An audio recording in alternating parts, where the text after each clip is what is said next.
क़यामत प्रलय से ठीक पहले यह दुनिया एक ऐसे भयानक फितने, अशांति विपदा की गवाह बनेगी जिसका नाम सुनते ही इंसान के रोंगटे खड़े हो जाते हैं।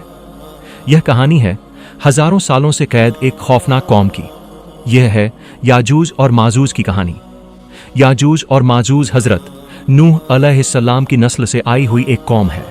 वे हमारी ही तरह इंसान हैं, लेकिन उनका स्वभाव, चरित्र और शक्ल सूरत आम इंसानों जैसी नहीं है। हदीस पैगंबर मोहम्मद सल्लल्लाहु अलैहि वसल्लम के कथन के अनुसार वे छोटे कूद के होंगे, उनका चेहरा छपटा होगा, नाक छोटी होगी और आंखें छोटी छोटी होंगी। उनकी तादाद, संख्या इतनी ज्यादा होगी कि यह इंसान की कल्पना को भी पार कर जाएगी। जब वे किसी नदी के पास से गुजरेंगे तो वे उस नदी का सारा पानी पीकर खत्म कर देंगे। यह कौम इतनी भयानक होगी कि एक नदी के पानी को भी मिनटों में खत्म कर सकती है। वे नदी को रेगिस्तान में बदल देंगे। उनकी मुख्य विशेषता है उनकी असीम क्रूरता। वे जिस भी इलाके में घुसते हैं वहां जान का कोई निशान नहीं छोड़ देते। वे सारी फसलें बर्बाद कर देते हैं, सारे पेड़ पौधे उखाड़ फेंकते हैं, सारे पशु पक्षी मार डालते हैं और स्त्री पुरुष बच्चे किसी को नहीं बख्शते, सबको बेरहमी से कत्ल कर देते हैं। जुल्करनैन की दीवार और कैद का रहस्य कई 100 साल पहले बादशाह जुल्करनैन नाम के अल्लाह के एक नेक बंदे ने याजूज और माजूज के जुल्मों से लोगों को बचाने के लिए 2 पहाड़ों के बीच में लोहा और तांबा पिघलाकर एक मजबूत दीवार तैयार कर दी थी। उस दिन से वे उस दीवार के पार कैद, बंदी अवस्था में हैं। हजारों सालों से हर सुबह वे उस दीवार को तोड़ने के लिए सख्त मेहनत करते हैं।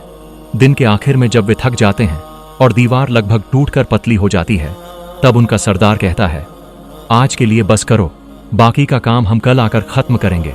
लेकिन अल्लाह की मर्जी से अगले दिन सुबह जब वे वापस आते हैं तो देखते हैं कि दीवार फिर से पहले जैसी मजबूत और मोटी हो गई है। तब वे फिर से दीवार को तोड़ने में लग जाते हैं। इसी तरह दिन पर दिन, साल दर साल चल रहा है, लेकिन वे दीवार तोड़कर बाहर नहीं आ पाते हैं।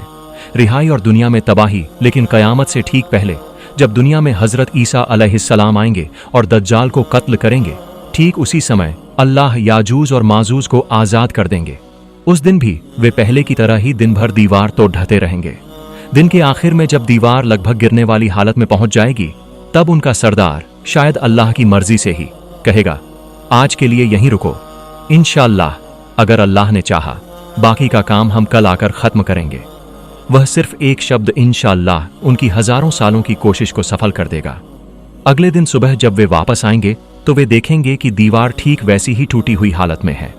इसके बाद वे एक ही धक्के में उस दीवार को तोड़ देंगे और करोड़ों याजूज और माजूज सैलाब के पानी की तरह तेज रफ्तार से सारी दुनिया में फैल जाएंगे। उनके आगमन के साथ ही दुनिया में एक बद्धा संकट, एक भयानक मंजर शुरू हो जाएगा। जब वे ऊंची जमीन से गिरोह झुंड बनाकर नीचे उतरेंगे, तब ऐसा लगेगा जैसे पहाड़ के ऊपर से एक विशाल काली समुद्र की लहर नीचे उतर रही हो। उनकी चीखों और पैरों की आवाज से धरती कांपने लगेगी। वे अपने रास्ते में जो कुछ भी पाएंगे सब कुछ तबाह कर देंगे। हरी भरी फसलों के खेत उनके पैरों के नीचे कुचलकर मिट्टी में मिल जाएंगे। फलों के बाग वे उखाड़ फेंकेंगे। शहर के शहर वे जलाकर खाक राख कर देंगे।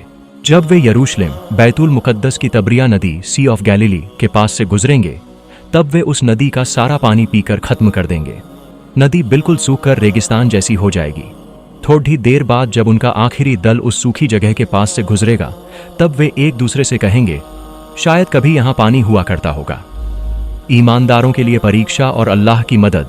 दुनिया के लोग डर और दहशत से हैरान परेशान हो जाएंगे। वे अपने घर बार छोड़ दाचकर पहाड़ों की गुफाओं और जंगलों में शरण लेने के लिए भागने लगेंगे। लेकिन याजूज और माजूज के हाथों से भागना लगभग असंभव होगा।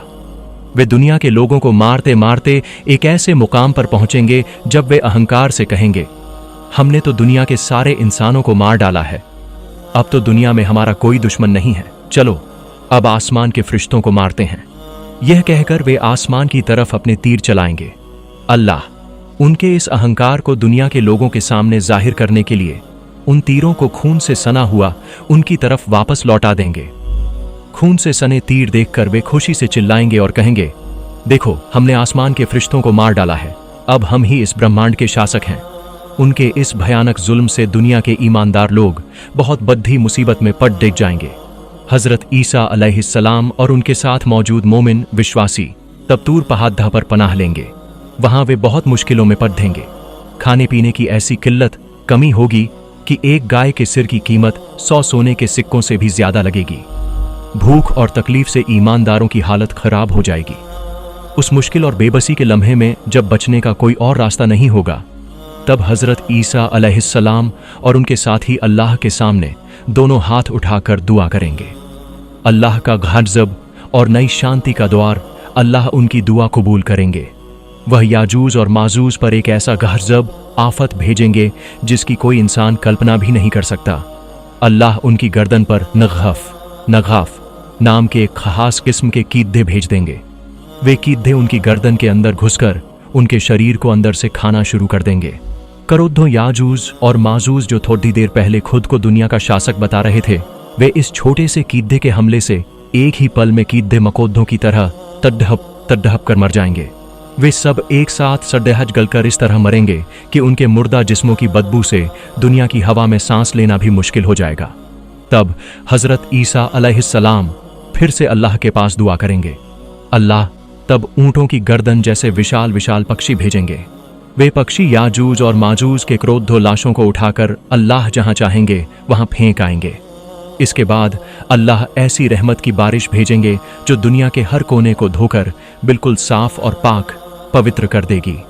और फिर दुनिया में शांति का एक नया दौर शुरू होगा जो अल्लाह की दी हुई बरकतों से भरा होगा। सबक शिक्षा। यह भयानक कहानी हमें यही सिखाती है कि अल्लाह की योजना और ताकत के सामने दुनिया की कोई भी शक्ति टिक नहीं सकती, और ईमानदारों के लिए अल्लाह की मदद हमेशा तैयार है, बशर्ते वे धैर्य के साथ उसी से मदद मांगे। अगर याजूज और माजूज की इस कहानी ने आपके ईमान विश्वास को मजबूत किया है तो इस वीडियो को एक लाइक दें और अपने प्रियजनों के साथ शेयर करके इस महत्वपूर्ण ज्ञान को फैलाएं। हमारे चैनल को सब्सक्राइब करके इस्लाम की ऐसी और महान और शिक्षाप्रद कहानियां जानने के लिए हमारे साथ बने रहें। क्या आप हजरत ईसा अलैहिस्सलाम Jesus peace be upon him के पुनरागमन और दज्जाल एंटी क्राइस्ट के बारे में और जानना चाहेंगे?